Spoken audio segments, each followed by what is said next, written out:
All right, good morning, everybody. And once again, welcome to the ISDR 2025 Humanity Keynote Forum.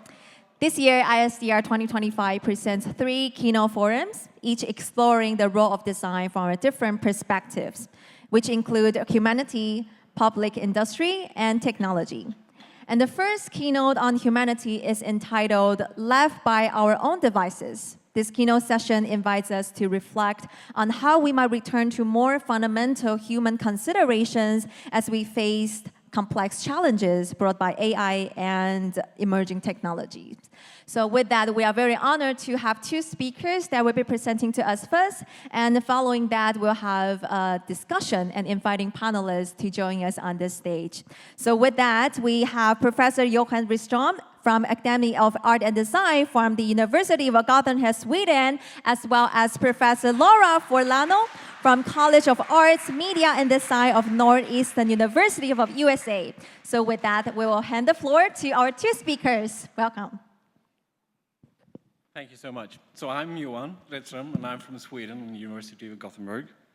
And I'm Laura Forlano from Northeastern University in Boston. I wanted to thank everyone, especially the organizers and the staff, for having us here today. We're really thrilled to be with you.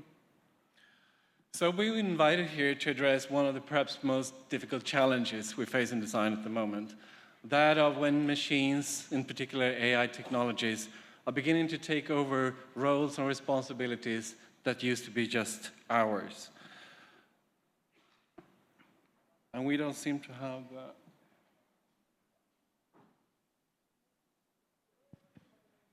好，请工作人员帮我们开启讲师的简报。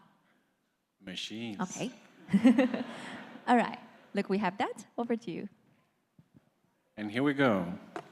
So news headlines like the ones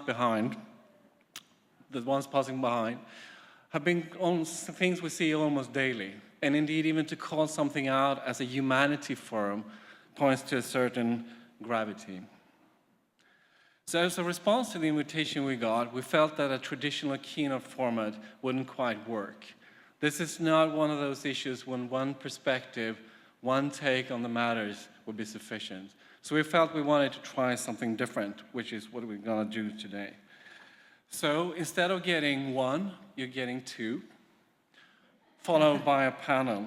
And the idea here is that we get more perspectives active and try new formats as we face new challenges.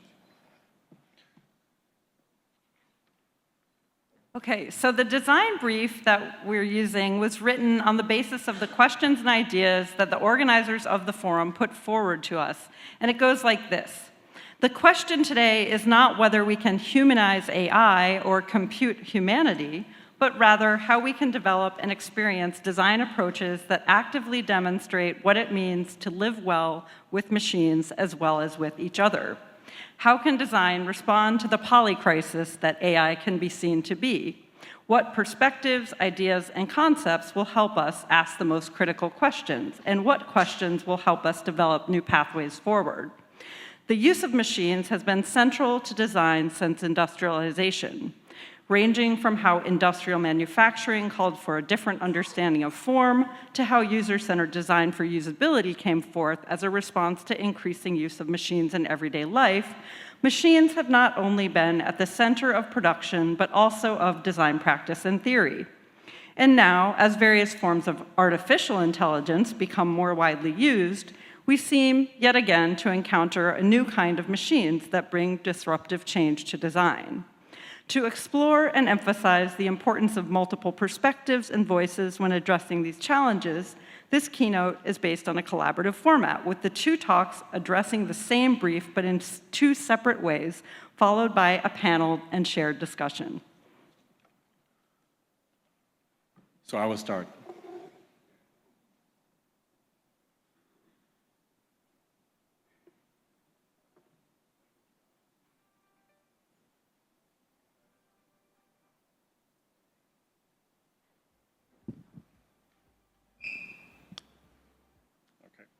I think this is it. You hear me good? So when trying to address such overwhelming challenges like the ones we have up against, where does one begin? And even before we begin, from where do we start? So in my response to this brief, I'd like to address this question, from where do we start? Because what comes next is highly conditioned from where we come from, what disciplinary perspectives form our basis. And obviously, we come from many different places. There's not just one way of doing design, there are very many. And what I will tell is a story based on my own perspective, my own context and culture of Sweden where I work. But my hope is that by showing you my story, I will inspire you to think more about yours as well. So this will come in 3 parts. I will start by addressing why it is that the headlines like we saw before seem so strangely familiar. Have we been here before? Is this something we've encountered in design before? And from that, I would turn to examining where we come from, especially ideas from early industrial design around aesthetics and functionalism. What was that really about? And as a third concluding part, I will ask myself, okay, so what do we do now? What does that mean for how we think about where we go next? There's something going on with the slides automatically changing behind. I hope that's not gonna keep doing that. We'll see.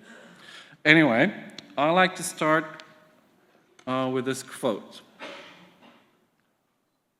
And it's still there. Today's world is a world of machines. We live among machines. They help us with everything we do in our work and recreation. But what do we know about their moods, their natures, their animal defects, if not through arid and pedantic technical knowledge? Machines reproduce themselves faster than mankind, almost as fast as the most prolific of insects. They already force us to busy ourselves with them, to spend a great deal of time taking care of them. They've spoiled us. We have to keep them clean, provide them with nourishment and rest, continually tend to them, and meet their every need. In a few years' time, we will become their little slaves. Do you know what this is?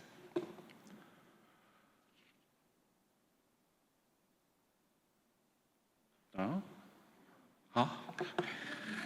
This is the Manifesto of Machinism from 1938 by Bruno Munari, one of the very first industrial designers in Italy. And we can ask, is this unique for the time, or were there others thinking like this? It seems there were.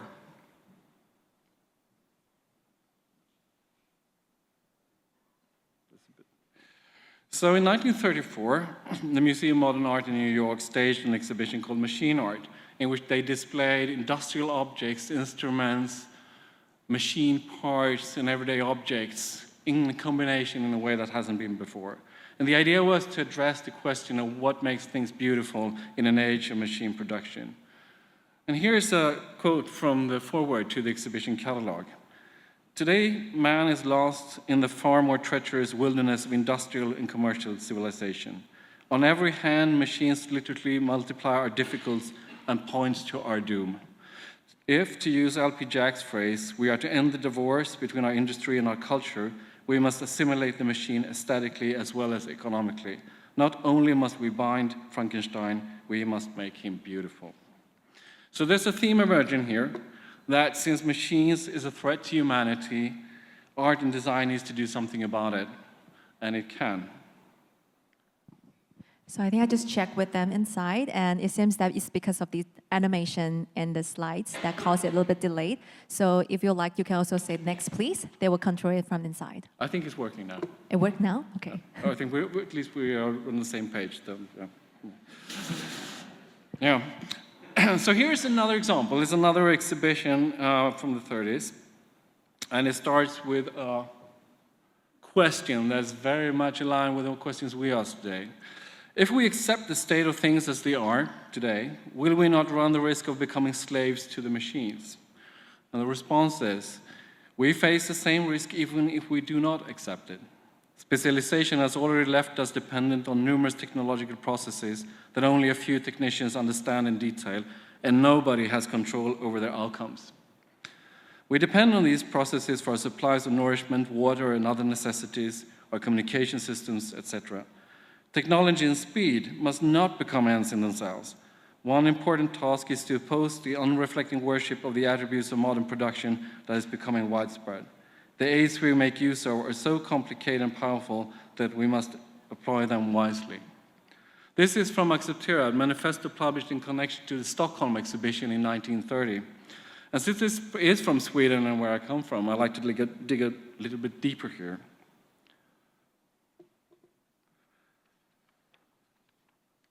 So unlike the MoMA exhibition, for instance, the Stockholm exhibition was not about art or machines. It was about proposing a way forward for Sweden becoming a welfare state. And in particular, it aimed to present solutions to the housing crisis that was caused by Sweden's industrialization and urbanization. In the late 1800s, Sweden was actually still one of Europe's poorest countries, and about 20% of our population migrated primarily to the North Americas because of famine and to seek better lives. Sweden was relatively late to be industrialized, and in the early 20th century, it was changing rapidly. It was intense times also politically, with women's voting rights legislated in 1921. And against this backdrop of urgent needs, the Stockholm exhibition presented new solutions and to everyday life made possible with new production techniques.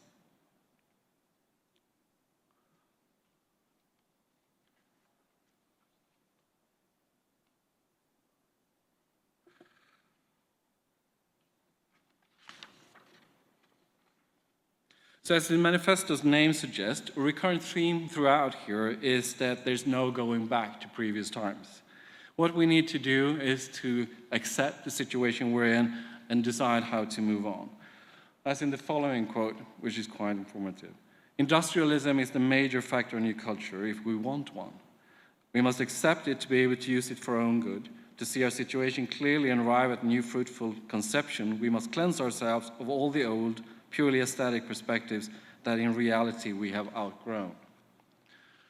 But it's no easy thing to leave conventions behind, as you all know. So how do they propose to do this?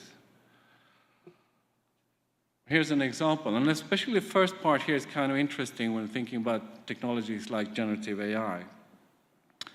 Artistic eclecticism finally seems to have bankrupted itself after unsuccessful attempts to realize clearly placed it together or more or less modernized versions of all the forms of preceding cultures, or to invent new styles analogous to these, styles consisting of a series of approved forms. But we cannot embrace a certain form for any length of time and for its own sake. Our general approach is relativistic. No style can any longer be anything absolute to us. On the other hand, there can be no doubt that our age, in its desire for objectivity, to allow things to be what they are, to shape everything logically according to its function, has its specific characteristics. By style, we must then mean the ways and forms in which the needs of the age and the way in which people live find adequate expression. There are several things worth noting here, I think. First, we have the familiar theme of mass-produced industrial objects exhausting and in many ways ruining previous forms of craft and skilled labor. So, for instance, the criticism of rich ornamentation, which used to be an expression of great effort, skill, and therefore also value, being reproduced at very low cost and therefore not almost the opposite of value in the end.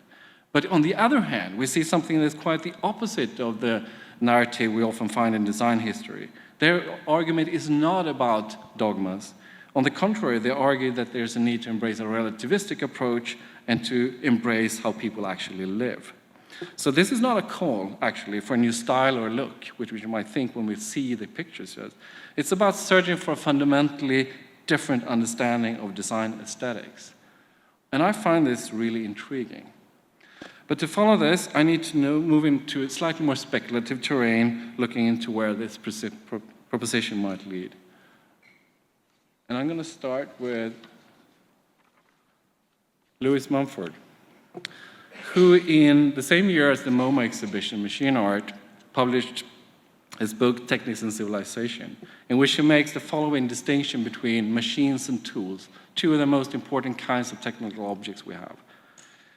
And he states that the essential distinction between a machine and a tool lies in the degree of independence in the operation from the skill and motive power of the operator. The tool lends itself to manipulation, the machine to automatic action. And if we let for a moment just forget about the enormous amounts of issues that hide underneath the surface here, and ask, what does this distinction actually mean for how we come into designing these things? We get something like this. Since our notion of machines oriented towards automatic action, the first question we will tend to ask has to do with what those actions are, what the machine does. In contrast, our notion of tools are oriented towards manipulation, and that is what we do with them. So here's a thought. If tools are defined by what we do, why don't we reimagine machines and all the things that they create as a kind of tools to relocate and regain our agency, to shift from what machines do to what we do? This may or may not be a historically accurate interpretation of what they intended, but given the questions we're asking now, and the questions that we can see that they were asking, I think it's worth considering this. And to explore this further, I need to bring in another trajectory of importance to the formation of industrial design in Sweden as the modernism emerges. And now I need to introduce you to Ellen Key, if you haven't heard her name before. It's a significant reference point in Swedish design history. Ellen Key was a feminist intellectual and educator who lived between 1849 and 1926. She's probably most known for her work on pedagogy and children's rights, but in the Swedish context, she's also quite influential in terms of her work on beauty. And this is a quote from her book, Beauty in the Home, published in 1913. And I'm going to read this. He fills his rooms to overflowing with furniture and decorative items. In such homes, you get the impression that the people are there to serve the furniture and the rooms, not the reverse. Even such tasteful rooms lack true taste to the keener aesthetic eye, for, as has already been stressed, rooms must not appear as if they exist for their own sake. They should be an expression of the personal needs and tastes of the inhabitants, their memories and feelings, their history. Another example. Why is a lamp on a plain column-like foot, preferably one that can be lowered and raised, more beautiful than one with excellences? Partly because the former is easier to keep clean and is more easily moved, but also because the light source itself, the most important part of the lamp, should be held up by support that neither clamors for attention nor obscures other objects. Why, for example, is the longer, slender-necked wine bottle more beautiful than the short and thick-necked one? Primarily because it's easier to pour from. So at the center of this new idea of what makes something beautiful, we find a very important reorientation. From attention towards things as decorative objects that we collect and display almost as if they were a kind of work of art, to an appreciation of things on basis of what we use them for, towards things as useful things, almost like tools we live with. And if you find this familiar, but haven't encountered Ellen Key, you can consider an example like this from Dieter Rams about 60 years later, which basically state the same thing. Things are like tools. They should be neutral and restrained to leave room for the user's self-expression.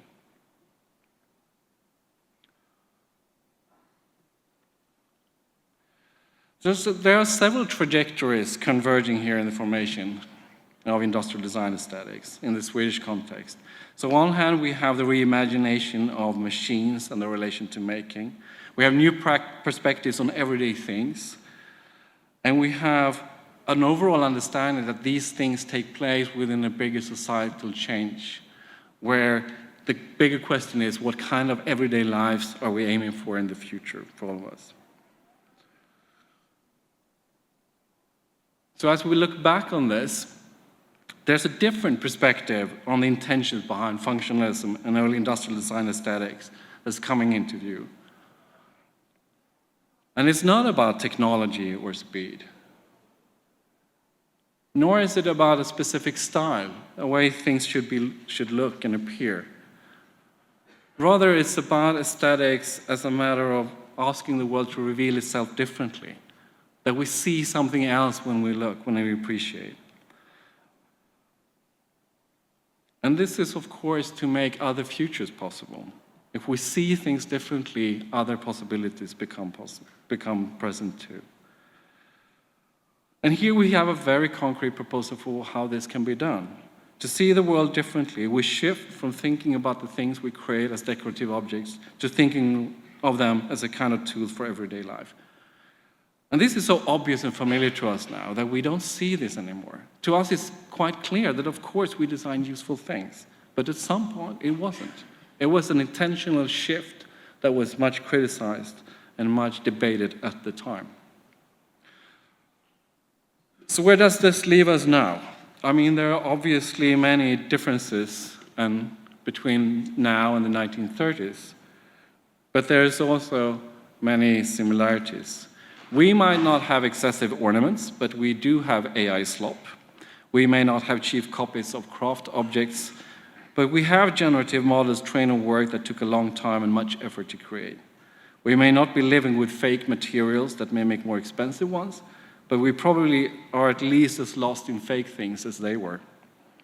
And we too ask ourselves if it's possible to go back or if it's necessary to accept the state of things and move on. And so looking ahead, I'd like to end with some reflections of what I take with me from looking at these historical examples.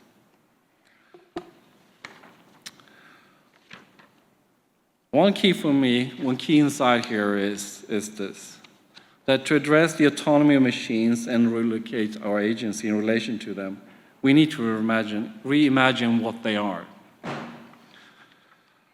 Today, machines make many more things much more than things. They make decisions, they make other machines, they make money, to name just a few things. And as such, our contemporary machines may seem infinitely more complex compared to the ones that were addressed in the 1930s. But I think it's worth considering that one of the basic design problems remain the same. And that is, if we want to orient our efforts to something else than what machines do, their automatic actions, we need to understand them differently. We need to rethink what they are. And to do that, we need to think beyond the machines themselves. Another reflection relates to how concepts both reveal and hide things, and how important this interplay is to design. When we approach the design of something in terms of its use and usefulness, we focus on the relation between the thing and user, that which makes the thing useful. But this also means that we disregard a lot, namely almost everything that falls outside this relation that we're establishing. And I think a number of current problems has to do with unintended consequences of this exclusion. If we look at the traditional tool, it is something that really only comes to life as we use it. Tools are resources waiting for us to be used when and how we want. And even as we know that our new computational machines are not like this, and they constantly do all sorts of things on their own, like we said in the beginning of this talk, we still design them with the intent to maintain a sense of toolness to the interaction. But at some point, this increasing extent of automatic action exceeds the limit of what this toolness can compensate for. So consider searching online, for instance. Of course, there's typing, pointing, clicking, deciding where to go next, and all these things that indicate manipulation. But there's also tracking, data harvesting, advertising, AI summaries, dynamic ranking of results, behavioral nudging, and a lot more that makes it quite unclear what or whom is being used here. So it's not so much that we cannot think about these new technologies or machines in terms of usefulness, but rather that what we used to understand as use is nowhere near sufficient to explain what's going on here. And so I have come to believe that to think of these machines as tools is about as helpful to us as the notion of decorative objects were to the early industrial designers. As long as we think of AI as just another tool, we will be hiding most of what's going on. Another aspect of what notions of use and usefulness hide from you is visible if we ask questions such as, since to be useful is a relational concept, for whom is it useful? At the time, this was a powerful way of bringing people into the equation. It was a way of binding together that which we design with those who we design it for. But what this also reveals, however, is that whoever and whatever is not part of that relation is much less likely to be considered. So it becomes kind of a tunnel vision in which the world around quickly becomes reduced to resources.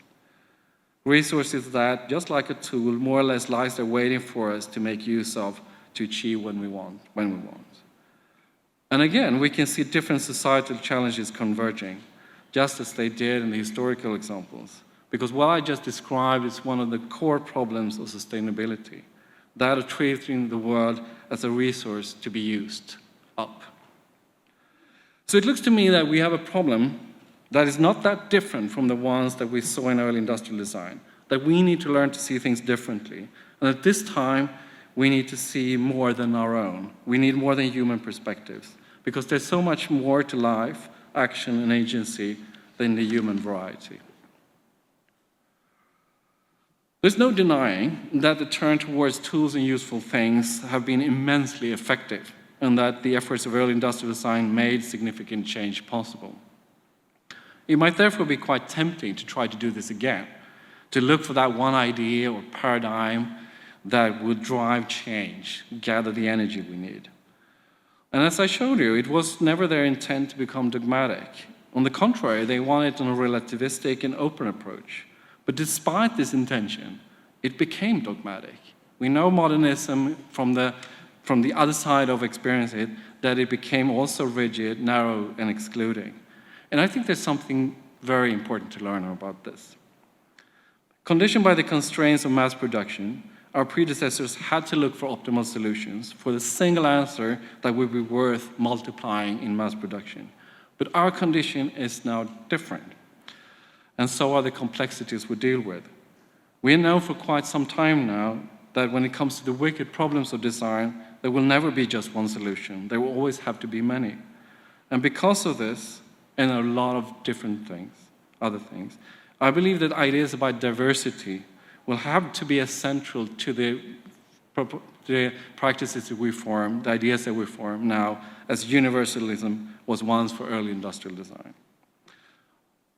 And with these reflections, I'd like to end by saying that when it comes to machines and AI, I think one of the core problems for us remain. This is not about what machines do. This is about what we do. Thank you.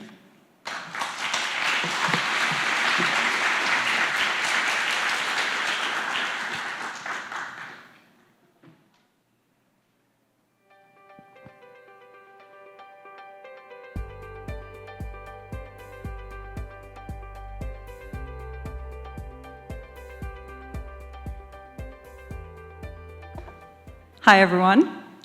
My name is Laura Forlano. I'm type 1 diabetic. Type 1 diabetes is an autoimmune disease that destroys the pancreas in the body's ability to make insulin.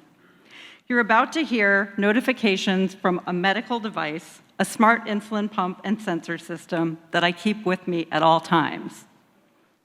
It keeps me alive.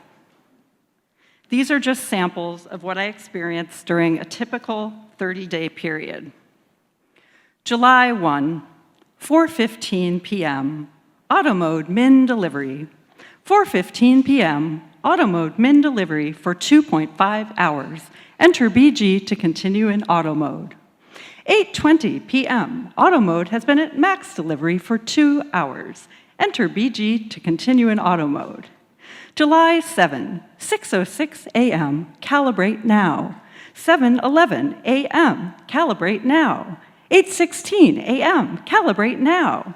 8:56 a.m., sensor expired, insert a new sensor. 9:34 p.m., lost sensor signal, move pump closer to transmitter. May take 15 minutes to find signal. 9:34 a.m., sensor connected, insert new sensor. Select start new. If not, select reconnect. 9:39 a.m., sensor warm-up started. Warm-up takes about 2 hours. You'll be notified when calibration is needed. 11:34 a.m., calibrate now. 11:58 a.m., BG required. 3:49 p.m., alert on low. 4:14 p.m., alert on low. 6:04 p.m., calibrate now. Now, each calibration is supposed to last up to 6 hours. I've always considered myself a very good sleeper, but this tested me. 10:19 p.m., low reservoir, 20 units remaining, change reservoir. July 10, 4:09 a.m., calibrate now. 5:20 a.m., calibrate now. 6:24 a.m., calibrate now. 7:34 a.m., calibrate now. 8:39 a.m., calibrate now. 9:44 a.m., calibrate now. I calibrated. I calibrated at 9:59 a.m. I calibrated at 10:05 a.m. Calibrating is a nice way of saying I have to prick my finger with a needle every 4 to 6 hours so that the machine can deliver the right amount of insulin in auto mode. 11:45 a.m., calibration not accepted. Wait at least 15 minutes, wash hands, test BG again, and calibrate. Well, that felt aggressive. 4:05 p.m., calibrate now. That was a nice break. That night, I stayed up and calibrated at midnight. I did not want to be woken up in the middle of the night. Main screen, do not calibrate, sensor updating. Status, sensor, time left, 2 days, 1.5 hours. 12:40 p.m., calibrate now. 1:45 p.m., calibrate now. 2:10 p.m., change sensor, sensor not working properly, insert new sensor. I was taking a nap in the afternoon from 3:30 to 5 p.m. 5:46 p.m., lost sensor signal. Move pump closer to transmitter. May take 15 minutes to find signal. 6:02 p.m., possible signal interference. Move away from electronic devices. May take 15 minutes to find signal. 6:18 p.m., check connection. Ensure transmitter and sensor connection is secure. Then select OK. 6:33 p.m., change sensor. July 15th, 12:01 a.m., alert on low. 12:26 a.m., alert on low. 12:51 a.m., alert on low. 1:06 a.m., auto mode mid-delivery. 1:06 a.m., BG required. I ate some glucose gummies. I checked my BG. I hoped this would keep me from getting reawakened during the night. It didn't. 1:16 a.m., alert on low. 4:31 a.m., BG required. 4:31 a.m., BG required. I gave up. I turned the sensor off for the rest of the night and turned it back on at 10:15 a.m. 10:20 a.m., BG required. 11:01 a.m., alert on low. 11:26 a.m., alert on low. 6:36 p.m., alert on low. 6:57 p.m., alert on low. 10:41 p.m., calibrate now. Calibrate now, alert on low. Calibrate now, alert on low. Calibrate now, alert on low. Calibrate now, calibrate now, calibrate now, calibrate now. Calibrate now. Okay, so again, my name is Laura Forlano. I'm a disabled social scientist and design researcher, and I've been studying the social implications of emerging technologies such as AI for over 20 years. And what you just heard was a data performance about the 4 years of sleep deprivation that I experienced 6 years ago. And if you cannot sleep, can you dream? I'd like to dedicate this talk to Alice Wong, an American disabled activist that died 2 weeks ago. I'd like to share an excerpt from her final words delivered by her family online. I'm honored to be your ancestor and believe disabled oracles like us will light the way to the future. Though I never met her, I will miss hearing her voice on podcasts and panels on storytelling, care, and disability. So for the past 10 years, I've been writing about and making with my own experience living intimately with machines, the insulin pump and sensor system that I use to manage type 1 diabetes. I've experienced a number of what I consider to be AI harms, but at the same time, I'm alive to share my work with you today. Now, I'd like to explain a little bit of what I've learned, how I approach thinking and making with machines, and a few dreams for the future of the design field. When Johan reached out about doing this collaborative keynote last summer, I was immediately inspired by the title, Left by Our Own Devices. While Johan's talk was situated historically and at a more macro level, mine will be very, very micro. Because, as you already know, when I think of my own devices, my devices are me. I am a disabled cyborg. My devices are inseparable from my body, my subjectivity, and my politics. I use the term disabled cyborg as a constant reminder of what it means to live with machines.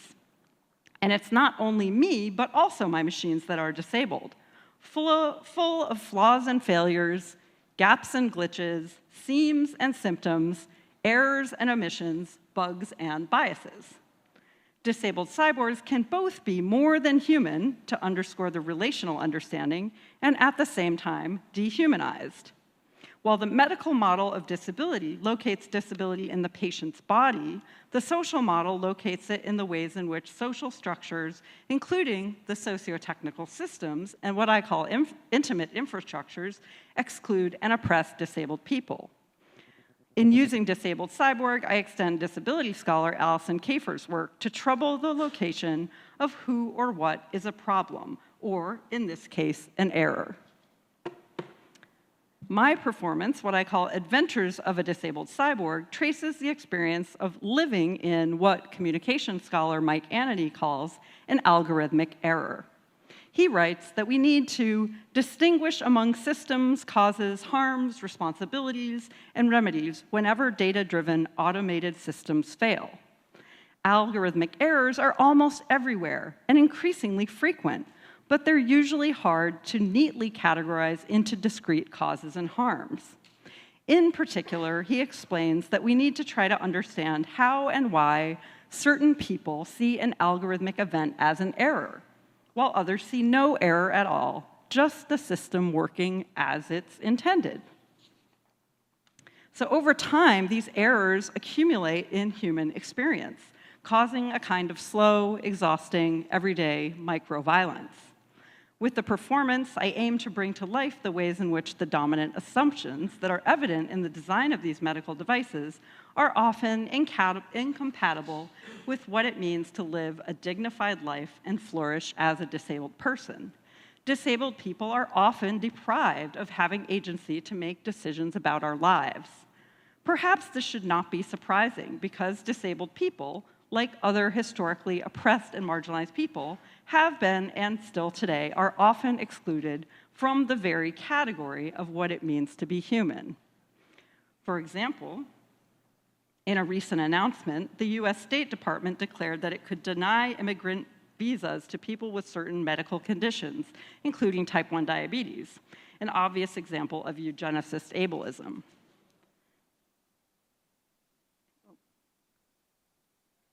In The Future is Disabled, disability activist Leah Lakshmi Pipsina Samarsina writes, "Disabled people aren't supposed to be alive, take up space, exist."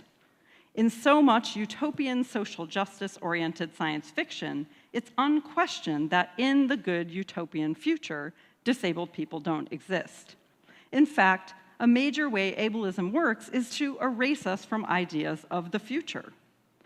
But what would a future look like where the vast majority of people were disabled, neurodivergent, deaf, mad?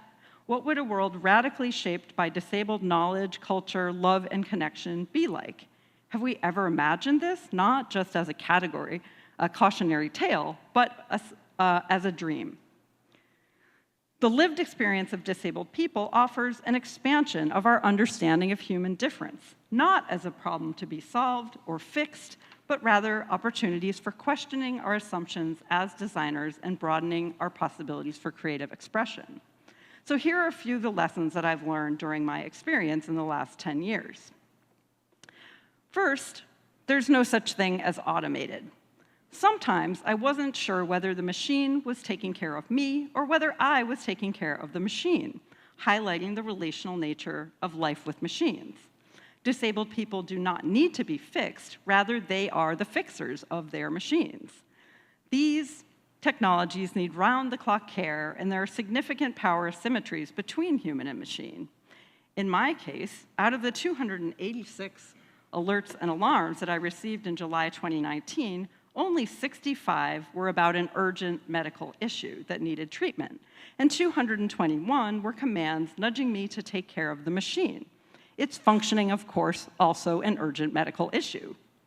All AI systems require human labor of various kinds and amounts. So who is doing the labor for the AI systems that you are using? as you probably sensed, my experience living with that particular smart system was fraught. These technologies claim to fix the body, but that may be at the expense of degrading the mind. And when you hate the machine, but the machine is you, you begin to hate yourself. Designers of such systems are not merely designing human-machine relationships, but rather we're designing subjectivity itself, what Anne-Marie Willis refers to as ontological design. Yet, in the United States, the Federal Drug Administration has asked companies to define what a manufacturer intends the algorithm to become as it learns. This is an effort to reduce the regulatory burden on companies, but it also allows for software modifications that may have a very real material impact on people's everyday lives. Instead, or perhaps in addition, we might ask who future users aim to become. As designers, we must think about humans and machines relationally, interdependently, and co-evolutionarily, understanding that both humans and technologies are dynamically changing over time without succumbing to reductive transhuman fantasies about humans being uploaded into machines. Historian... Sorry, seems that we are losing the image for the moment. I'd like to quickly check with the technical team. Thanks.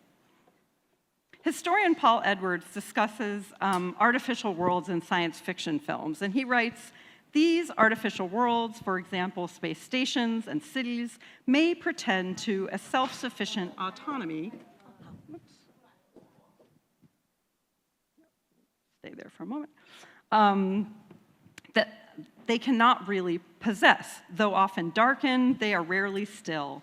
Technological artifacts within the space assist in projecting an underlying electric tension. The flickering fluorescent light, the ringing telephone, the active computer screen, the flashing indicators on a CPU. Sleep is fretful and frequently disturbed. In 24/7, Jonathan Crary writes, the denial of sleep is the violent dispossession of the self by external force, the calculated shattering of an individual. But as we know from the work of Matthew Wolf-Myers, our current normative sleep regimes are highly organized around industrial capitalism, and as a result, sleep disorders are pathologized. So in my case, over those 4 years, I not only developed a genuine fear of sleeping, I also became convinced that when I did sleep, I was sleeping like a sensor, in shorter patterns that mimic the system.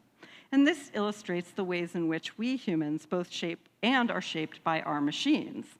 As such, following anthropologist Nick Seaver, it makes sense to view AI not merely as a tool, but AI as culture itself.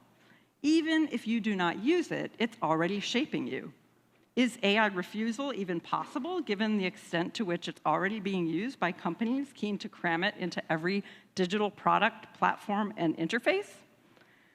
Power asymmetries also matter with respect to who designs technology and who uses it. Seemingly small modifications have a significant impact. Echoing Orit Halpern's testbed urbanism, type 1 diabetics, such as myself, experience the body as a testbed. For example, one version of the smart system took away certain options and made it more difficult for me to eat a pizza, a food that I really happen to like. This suggests the need for greater opportunities for participatory design methods in the development of AI. But while participation is not a design fix for AI systems, it's essential for surfacing different questions about the role of design and technology in the future. Following design justice and disability justice principles, AI development needs to be led by those that are most impacted or most likely to be harmed, according to disability rights organizations Sins Invalid. Number 5, social relationships matter a great deal. They're often running in the background, holding everything together when systems fail, and we can use design to sustain and strengthen those relationships. So for example,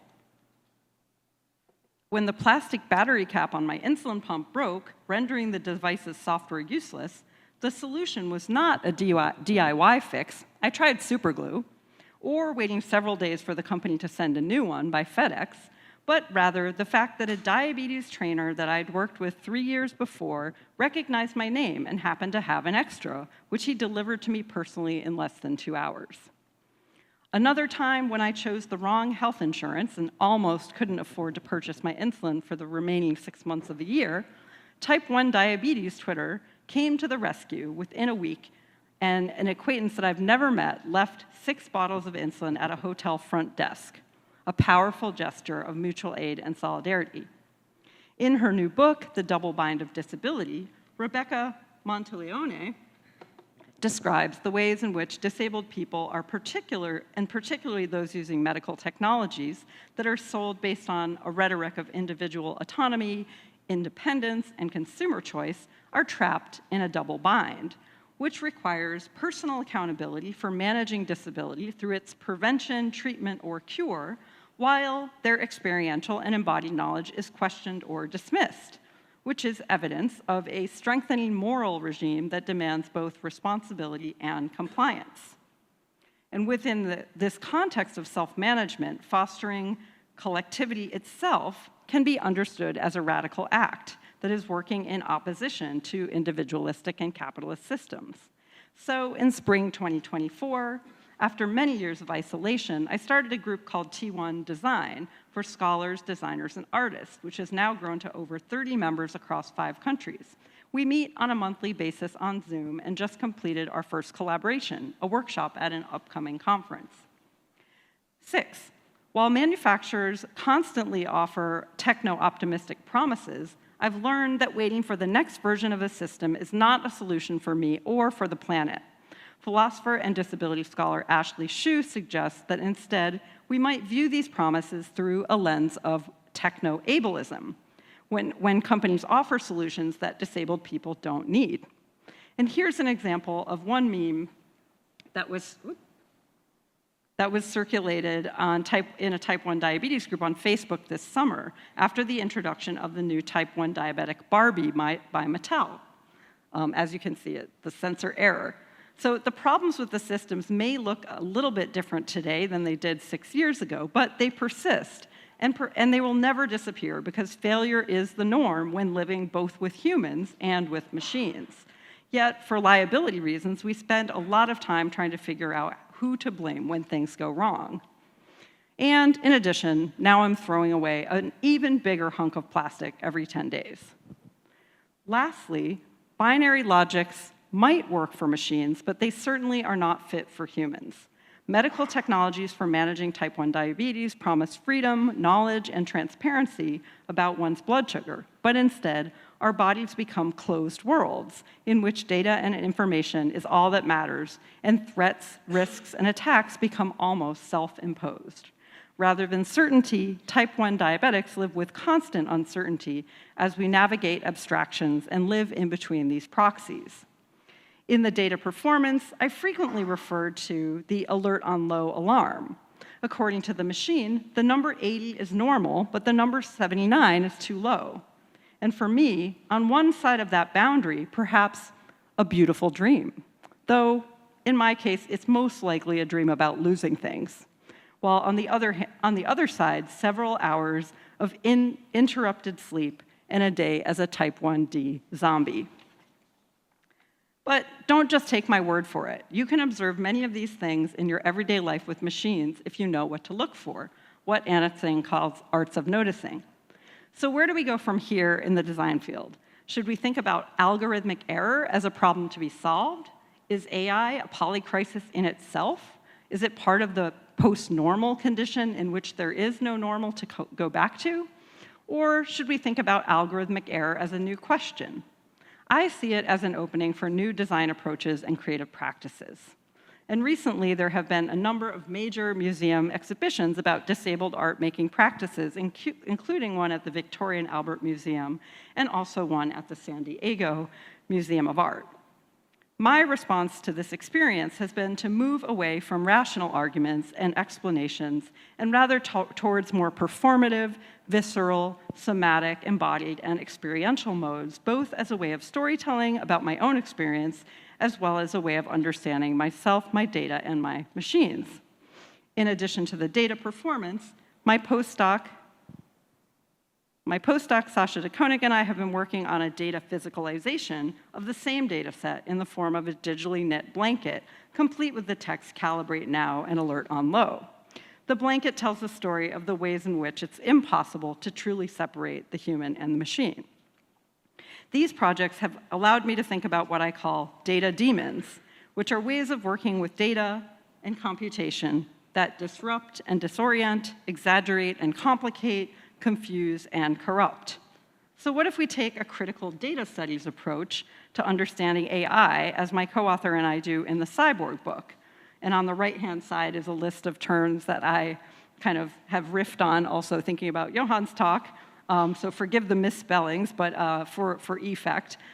Disabled, made, situated, contextual, infrastructural, local, labor, material, temporal, contextual, contextual again, communal, and biased.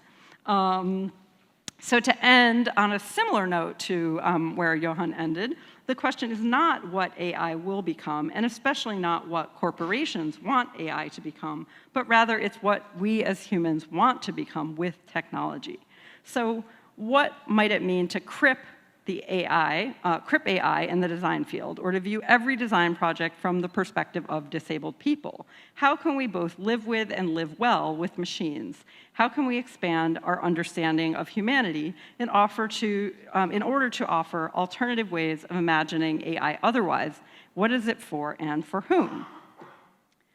So, in closing, to return once again to my own experience with the intrusive alarms that kept me up at night for 4 years, sensors and humans make very strange bedfellows. Someday, in the near future, I'll crawl into bed and cozy up, wrapped in a deep blue blanket, knit from my data, and drift off to sleep. Because if we cannot sleep, we cannot dream. Thank you very much. All right, everybody, a big round of applause to thank Professor Laura Furlano for the excellent presentations, as well as to Johann for your incredible presentations. So with that, we will move on to the panel discussion, where we will invite our 3 panelists to join us on the stage. So we're ready. With that, please give another round of applause as we welcome our 3 panelists to join us on the stage to respond and also to extend the conversations from different perspectives based on humanities that we aim to discuss. And I'm sure that based on our 2 speakers' presentations, it indeed sparked new insights and remind us that the relations with machines, not only it's in our everyday lives, but also in some corners that we not commonly seen in our everyday things. All right, so with that, I'll hand the floor to our speakers and the panelists to start the panel discussion.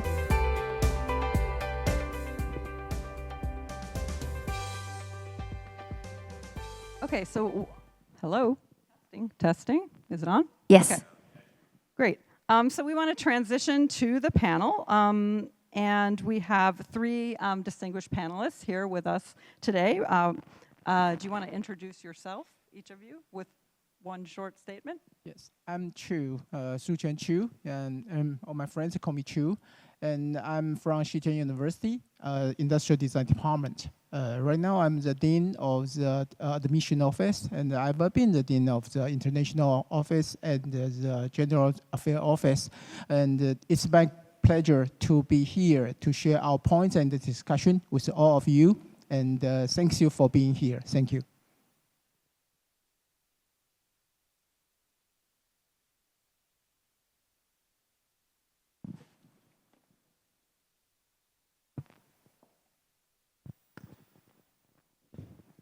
Okay, right. Hello, everybody. Yeah, the machine must be something kind of anxious and nervous itself. And so, right, hi, I'm Hui Wenling. I'm from Thailand, National Cheng Kung University. I'm currently teaching in the Institute of Creative Industries Design. Nice to meet you all. We hope we'll have a meaningful discussion. Thank you. So, hello, everyone. I'm Yuan Qi Zheng from National Tsinghua University. And I am based in many different programs, so hard to describe. But basically, I study human-centered AI and mainly focus on interdisciplinary cooperation. Great. So I think we have a number of questions that we prepped, together with the panel. We've been meeting for a couple of months to think about this conversation. And the first thing we wanted to think about is, one, I think we're very curious about what new questions we should be asking in the design field and your practice in particular. And we would love to have a short round of responses, and then hopefully a more fluid conversation as well. So maybe if we can start with Professor Chu, with what kinds of questions should we be asking, and could you give an example from your own practice from the local context here in Taiwan?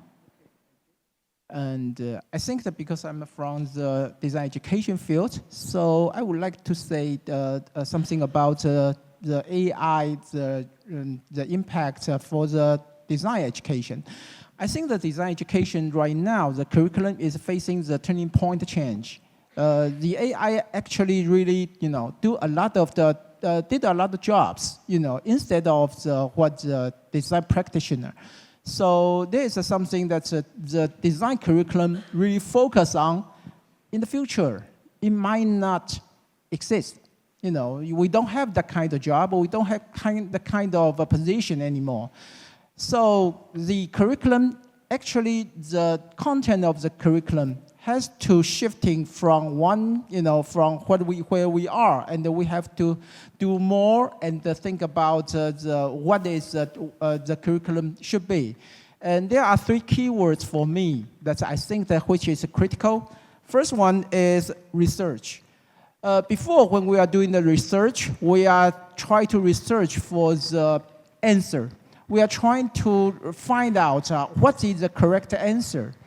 But right now, when we are doing research, because of the AI coming, I think the technology gives us a lot of opportunity. And right now, we are now doing research, not for just the answer, not merely the answer, but also mostly we were doing that for problem. The designer has to be in some way, we have to be the strategist and also I think the decision maker. So instead of just seeking for the answer, we are now has to seeking for the problem. What is the real question is? Because the question itself in the future, it could be not just production, for the industrial design, not just the production, but how to harmonize people and the user and the environment. Before, we don't have that kind of capacity, the energy, to really think over everything. But right now, the technology empower us to do this kind of thing. And second is empathy. When we are talking about empathy, before we are talking always about the users. But right now, we has to be, the empathy could be, in some way, not just the users, but culture, but environment, but sustainability, all these kind of things. The AI cannot replace the designers as a human to do this kind of thinking at this moment. We don't know how far it will go. At least here, right now, we think that this is the empathy that we have to focus on. And the third keyword is bridging. When we're talking about bridging, it's about the collaboration and the communications. For example, when we are talking about the design, we are always have to cooperate with all the design fields. In the future, all design is cross-disciplinary. No design will exist just by itself. So to bridging the idea and the background and all the knowledge base will be the core capability for all the designers. And I think the three keywords should be the future content of design curriculum, and we will have to shift from where we are to it now. Thank you.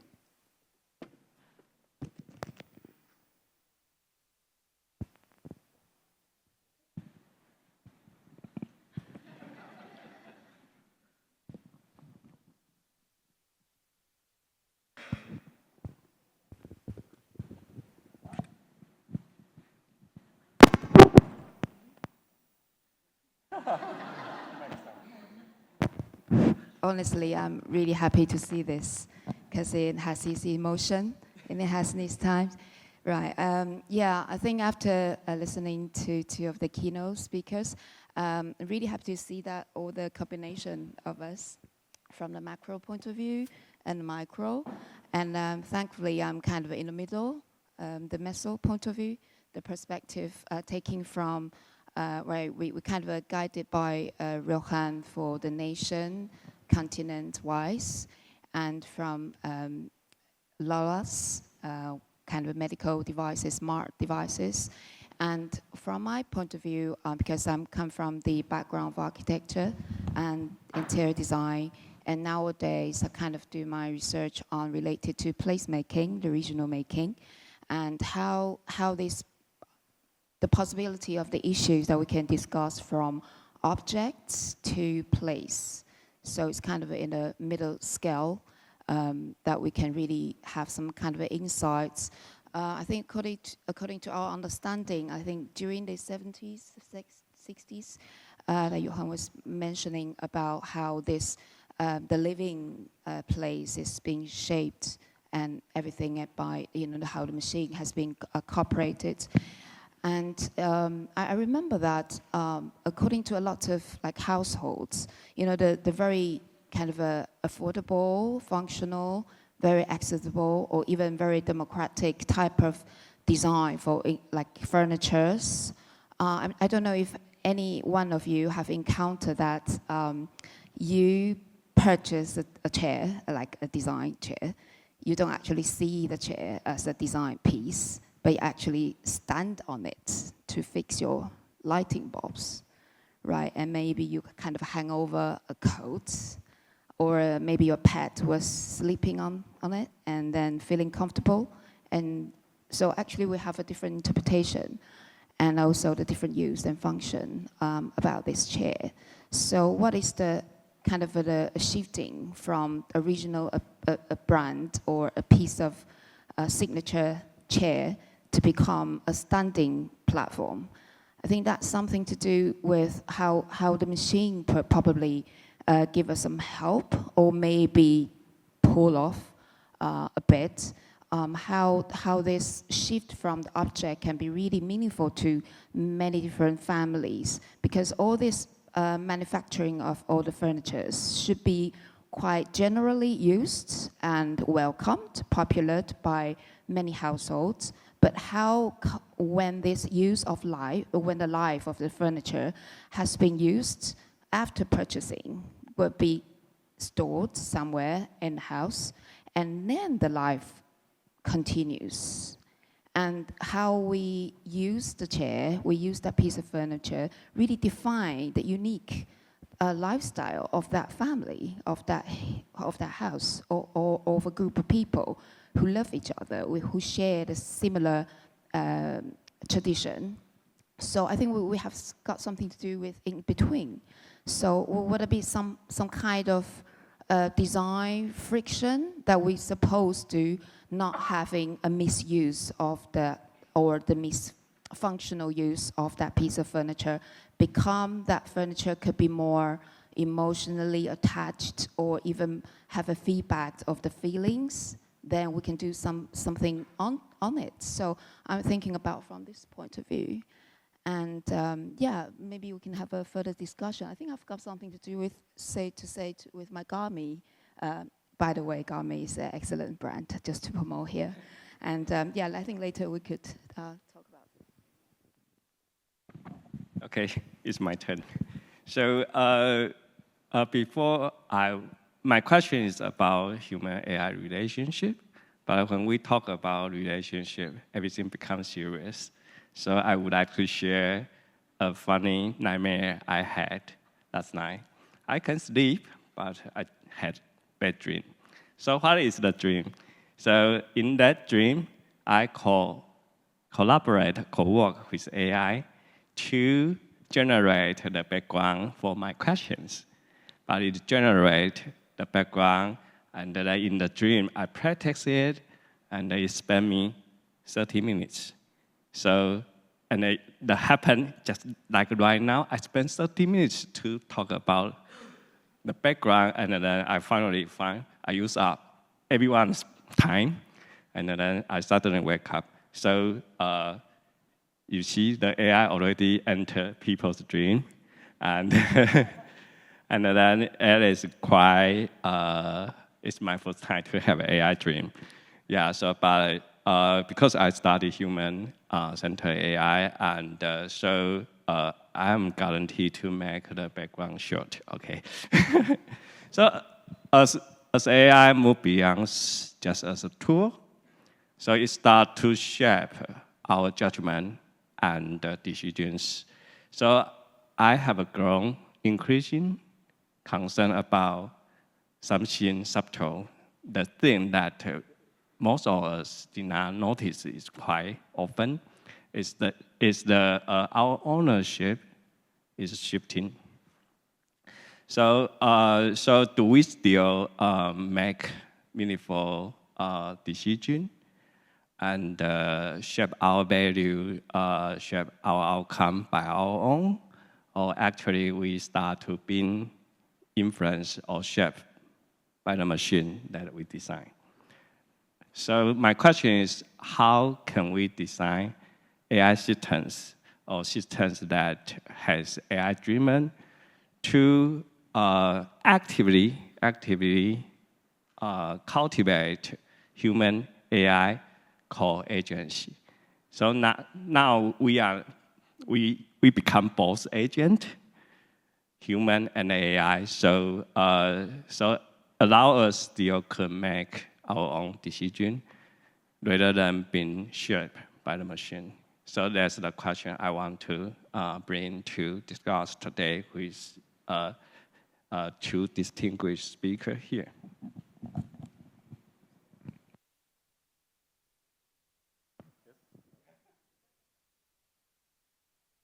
I try this one. Yeah.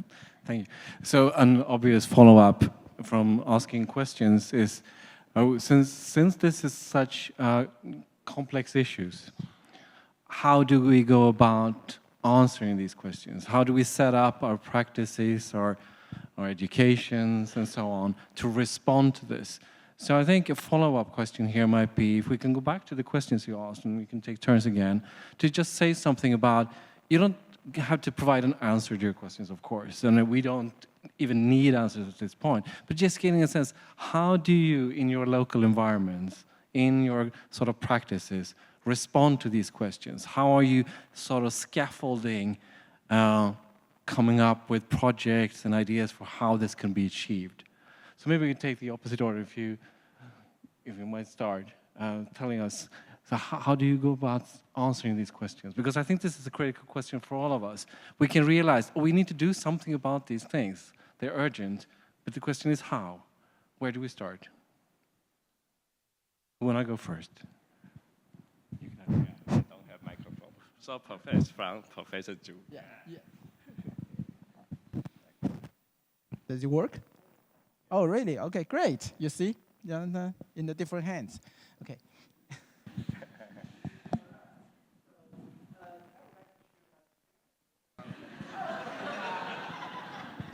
All right. That's it. 我们可以请工作人员再帮我们确认一下台上麦克风的电量吗？谢谢。Okay, this works. I think that this is a real opportunity that I can share my experience for one of our project, because we have a government sponsored project we call the USR. I think that most of people here, maybe you may know or may not know. It's a university social responsibility project which is sponsored by the government, and there is one sub-project. The whole project is for the ALS patient. The ALS, I think that you will know it because of several years ago we have an ice bucket challenge.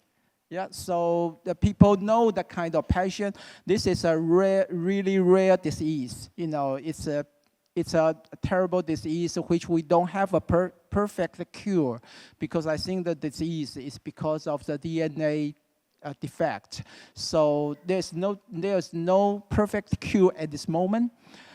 So the people, the patient were in the end, they can only do blinking, to show their needs.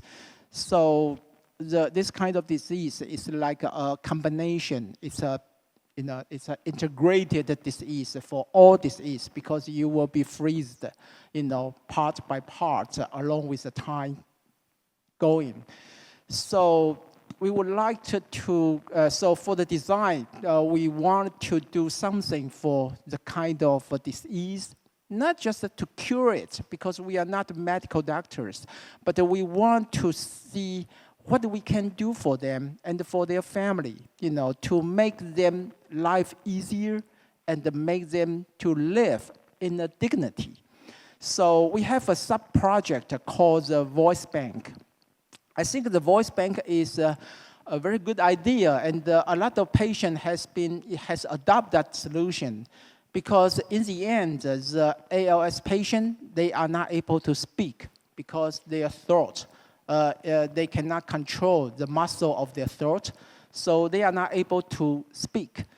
So, but when they have after diagnosis, they know they got the disease, they can leave their voice in the bank.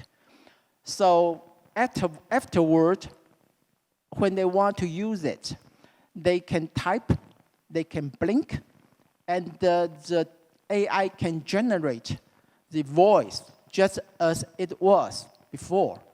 So it's not it's not a method. It's not just a solution for a perfect solution to deal with to cure the disease. But it's a matter of to sustain their dignity and to sustain the familiarity for all his family and his friends. You can still hear his voice even when he is not able to speak.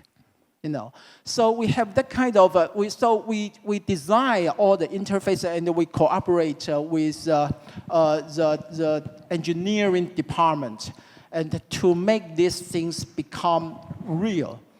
And I think that kind of things is what we say, we are not, when we are dealing with the patient or disease, sometimes we are thinking only about maybe how to cure it, how to make it, how to make it much more comfortable or something. But these things, we redefine the problem as a dignity, and to be familiar, to make him to be familiar with all his family when he is not able to communicate in normal voice. So this is kind of things that I'm thinking about. The design education has to be shifting from just to making something, but to shifting to defining the problem, and to cross-disciplinary collaboration, and then to make these things with empathy, with all the environment, with the ecology. That's what I said, and this is a project I would like to share. Thank you. Okay. Right. Yeah, I'd like to. Well, I have got no solution yet, but I have encountered a situation which I actually deliver an ethnographic study of an indigenous tribe in the community, which is the Silayan in Kaohsiung, Neiman. And actually, from the anthropologist or ethnographical researcher's point of view, we're supposed to get some data, which is very visual-oriented data, in order to elicit the inner feeling. And also, because we discovered, right, okay, let's start from the beginning. We started to understand how the elders actually live in the tribe, in the Aboriginal tribe, who actually encountered the disconnection of everything, including, of course, technology, and also the relationship and the belongingness of themselves and with their family. So we're thinking about how we could help somehow sustain the inheritance culture, but start it from the individual family, individual self, and also the the logos, the inner self. So we started to use the general recognized ethnographical tool, which is the photo voice, and which is one of the technique is to deliver the disposable camera to all these elders to capture their daily life. So about their relationship, about themselves, about object that daily use by them. But it's also some gap and disconnection that we cannot deliver and communicate very well from a very starting point. For example, how to use the disposable camera. And there's just nothing we could really introduce. For example, we were thinking about we can make a recording of the instruction, step number 1, step number 2, but there's no device that they can use. And there's nothing they could, well, a lot of them are not so well, the language, the writing literacy was fulfilled. So there's no way that we could write things to remind them, to kind of guide them, but how can we do it? So it's I kind of use the technology myself, kind of adopted by the skill, how this instruction of it used the very simple thing that everyday life that in urban living, human beings should know, but we have to shift from our point of view to a group of people who has no connection of the internet. There's no phone, there's no mobile phone, and it's really hard if you can really just write a manual. There's no possible for them to read. And how you can collect data, how you can collect the visual-based data. So of course we started to borrow all the technique that we can use, that using a very pictorial, like cartoon or picture like kind of instruction to instruct. But there's no guarantee that they will remember what you were mentioning on the picture, and there's a disconnection, and also there's some gaps in between the recognition of image and the signified image. So that's another issue that related to the westernized theory, that how the signified symbols and all these things connect to the really actual function use of that thing, of that object. So from this starting point, you can't even get enough data or accurate data. So in the end of the day, we received all the pictures on.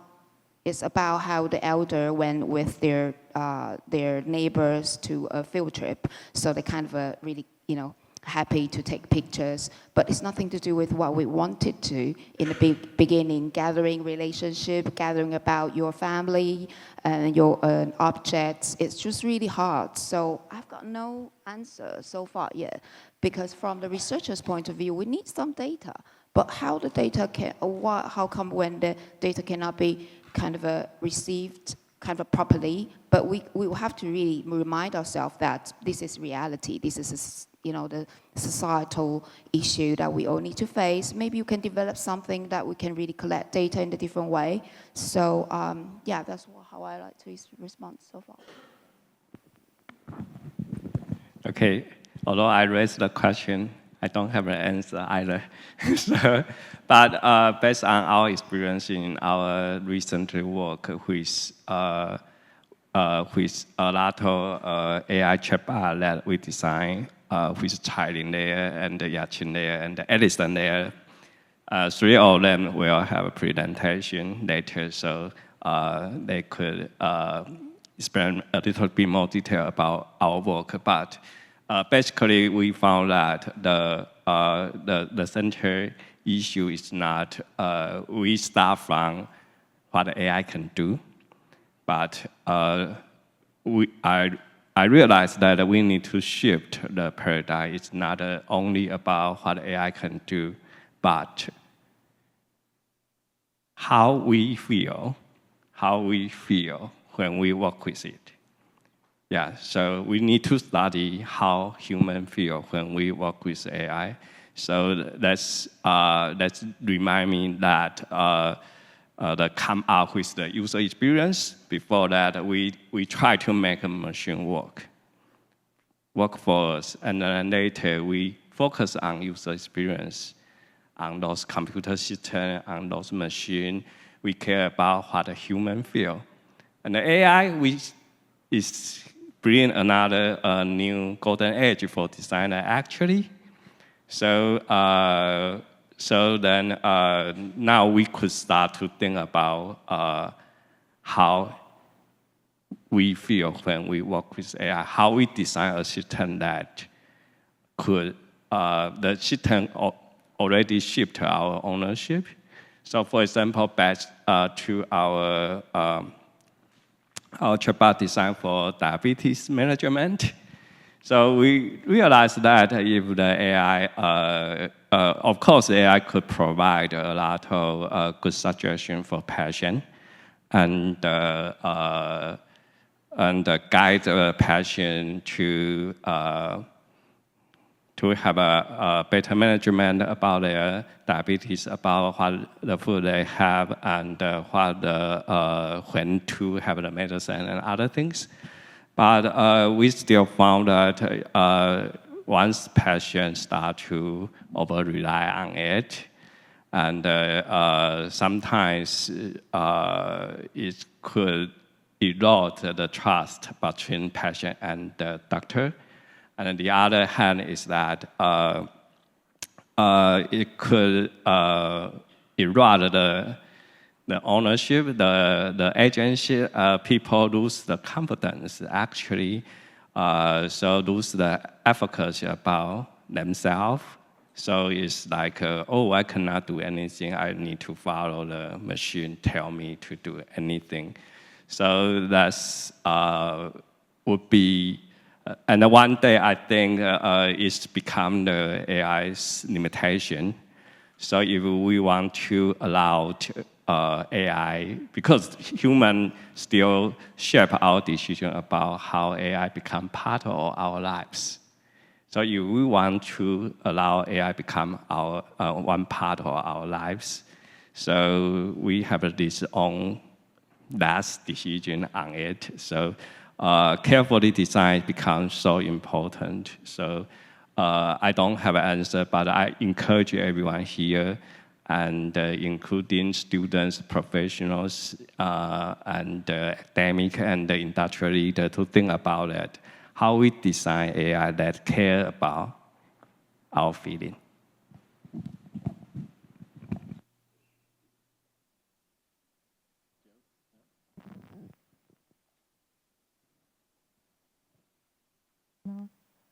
I have one. So it seems like such an opportunity, since we come from quite different places here, and this is such an international conference.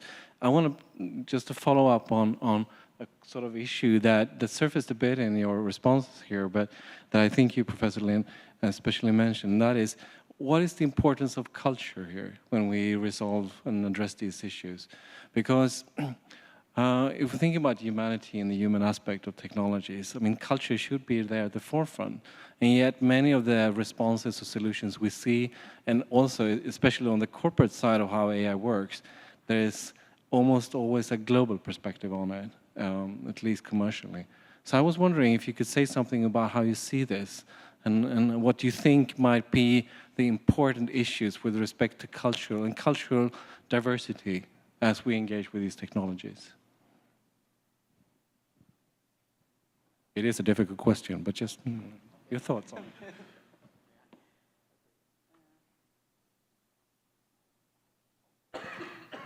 I think the microphone somehow has a volume threshold, so you have to speak loud enough. Yes, thank you. And I think that thank you, Lohan. I think they raised a good question, about the culture. I think that the culture really is a key issue to which distinguish the AI-generated robot and the human beings. Because sometimes at this moment, I think the AI or the robot, it still cannot distinguish, still cannot be that kind of, sensitive for the subtle difference of the cultural context and also the subtle feelings. When people in the different cultural context, they will be very, very, sometimes even like a hint about what can be done and what cannot be done. Okay, so I think that the AI at this moment it cannot do that. Okay, so at this moment, this is like a very subtle difference for the human beings and the AI robot. So I think this is also what I said about when I talking about the empathy. This is a part of the empathy. The AI has this right now still has enough empathy for not just the human beings, but for the environment and the culture, And it's like we have a greater performance before, okay, and the sound is perfect, okay. It reminds me about the jazz music, Different people play jazz in a different kind of mood and a different kind of tempo. When you are using AI, yes, it can switch to different kind of mode, but it will never be like different people in different background, and that's the kind of subtle feeling, the subtle difference, So when we go into the bar, we are enjoying that kind of subtle difference. When we are listening to all the kind of music, the difference, it's like listen to the CD and listen to the live performance. When you are with a live performance, you are there. The experience is unique, and it's so different. I think that's what I said about the cultural difference and the cultural context. Thank you. Thank you. I think we might have time for brief responses, but I think our time is running out. But we have so much to talk about. But I would really like to hear from Professor Lin and Professor Tseng as well before we close. Okay. Yeah, I have something to say, but just a quick follow, Professor Jules. I think it's about, I think maybe in our audience, we have some audience from a particular background who are so delicate in expressing emotion, and also the different kind of a politeness of expressing emotion. So I was thinking about the cultural misuse or misinterpreting, without even human being. We misinterpreting cultures. We misinterpreting emotion and facial expression, because there's another layer that is actually a toxic type of instinct in certain culture. So how the cultural based interpretation could be even more developed later. I think there's something that just aroused my kind of insights. So it's about how to read human emotion. I was just mentioning about the Garmin. I don't know if you have this kind of experience that one day you woke up and you're feeling so energetic. But when you kind of check your Garmin, and it says, like, it gave me like a points, right, every night. And it gave me like 55. And I was thinking about why I feel really good. But it marked me like 55. So I kind of checked what happened. So it said that I lack of deep sleep, or maybe not lacking, but it's kind of I'm lacking kind of a good proportion of deep sleep and shallow sleep. So I wasn't very good with balancing myself. But even though I'm kind of emotionally, my body feels really well. So during that day, when I feel a bit tired, and I suddenly just consciously reminds me of, yes, it tells me I should be tired because of the imbalance of deep and shallow sleep. So it's kind of, I feel like, is this helping me? And because thankfully I'm not yet kind of any kind of a long-term, disease. So this is just kind of my little monitor just to double check. But if for some people who really suffer, of course, it's very kind of objectively data and subjectively revealed data that actually tells you you feel wrong, right? You're wrong because you're emotionally and you feel is wrong. So I'm just thinking about this, how the future machine can really capture that. And yeah, I think from this, yeah, so maybe you can pass on to just... And briefly towards the end, processing. 10 seconds maybe. Yeah. So this reminds me that Alison and Charlie and me has a study how to design chatbot for LGBTQ plus people to practice coming out. And then we noticed that East culture and the West culture, because Alison Hall is American, and then we found it's so different. So the culture brings us the regulation, bring us the ethics, guide us how to do, and also give us some pressure. So when you design AI system or chatbot, if you don't really understand or study from culture, then you might give the person wrong suggestion and recommendation. And nowadays, we all know LLMs is large language means they forget our little language. But still, we based on this powerful large language model, but we still need to focus on that. We need to bring cultural background to our design and allow this agent could understand the culture, so it could provide suitable suggestion and recommendation, and also discuss with the user about what to do, what should do. Thank you so much. I think that's a very nice note to end on, and I believe our time is up. Yeah, thank you. So thank you all so your much for perspectives. participating. All right, so once again, thank you very much to our speakers and our panelists for such an engaging session. Please feel free to remain seated. And in this session, I'm sure that everybody get insights on how can we reimagine machines and what they made, and also how design can we reshape the relations with machines and AI, with humanity being placed at the center and really being cared for.